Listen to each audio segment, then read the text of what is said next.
კვარაცხელია გველსიან. არაზუსტი გადაცემა. იწყება ტონეხემის იერში თაუნსენდი. ძალიან ადვილად შევიდა საჯარო მოედანში და ძალიან ადვილად გაგვიტანა ტონეხემმა მესამე გოლი. მატჩის საუკეთესო ფეხბურთელი თაუნსენდი. კი.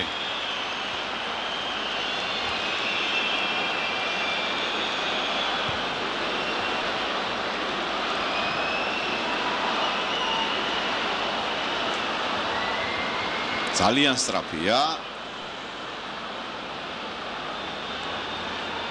მარცხენა ფრთიდან დინამოს დაცვა დღეს ძალიან ცუდ მდგომარეობაში აღმოჩნდა.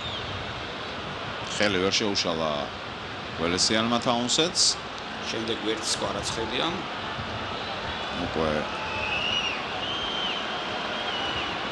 როდესაც შეიჭრა თაუნსენდი საჯარო მოედანში უკვე ჰქონდა სოლდადოს მოძრაობა დაწყებული და ნათელი იყო რომ იხსნებოდა ესპანელი ფორვარდი ზუსტი გადაცემა გაკეთდა მისი მიმართულებით 3-0 58 წუთზე მატჩისა სოლდადომ ეხლაც